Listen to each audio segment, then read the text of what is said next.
നമസ്കാരം. ഗൾഫ് വാർത്തകൾ. ഖത്തറിൽ പൊടിക്കാറ്റ് തുടരുമെന്ന് മുന്നറിയിപ്പ്. മെയ് 8 വരെ രാജ്യത്ത് പൊടിക്കാറ്റ് തുടരുമെന്നും ഇത് വായു ഗുണനിലവാരം, കാഴ്ചാപരിധി, കാലാവസ്ഥാ സ്ഥിതിഗതികൾ എന്നിവയെ ബാധിക്കുമെന്നും ഖത്തർ കാലാവസ്ഥാ നിരീക്ഷണ വകുപ്പ്. ഒമാനിൽ കനത്ത ചൂട് തുടരുന്നു. ഒമാനിലെ സുവൈഖിലാണ് രാജ്യത്തെ ഏറ്റവും ഉയർന്ന താപനില രേഖപ്പെടുത്തിയത്. 45.7 ഡിഗ്രി സെൽഷ്യസ് ആണ് ഇന്നലെ ഇവിടെ രേഖപ്പെടുത്തിയത്.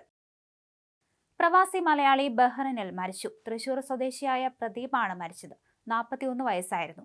ദേഹാസ്വാസ്ഥ്യം അനുഭവപ്പെട്ടതിനെ തുടർന്ന് കുഴഞ്ഞു വീഴുകയായിരുന്നു. കുവൈറ്റിൽ റെസിഡൻസി തൊഴിൽ നിയമങ്ങൾ ലംഘിച്ചവർക്കെതിരെയുള്ള ശക്തമായ സുരക്ഷാ ക്യാമ്പയിൻ തുടർന്ന് ആഭ്യന്തര മന്ത്രാലയത്തിലെ റെസിഡൻസി അഫയേഴ്സ് ഇൻവെസ്റ്റിഗേഷൻ. 23 പേരാണ് അടുത്തിടെ നടന്ന പരിശോധനയിൽ പിടിയിലായത്.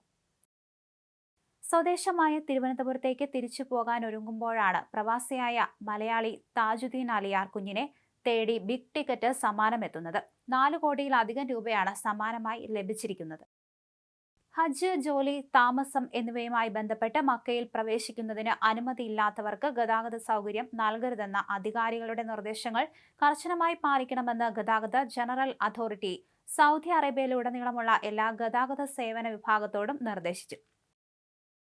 സംസ്ഥാന ഹജ്ജ് കമ്മിറ്റി മുഖേന കരിപ്പൂരിൽ നിന്നും ആദ്യ വിമാനം മെയ് 10 പുലർച്ചെ 1 മണിക്ക് പുറപ്പെടും. ആദ്യ വിമാനമായ IX 3111 ഹാജിമാർ മെയ് 9 രാവിലെ 9 മണിക്ക് റിപ്പോർട്ട് ചെയ്യണം.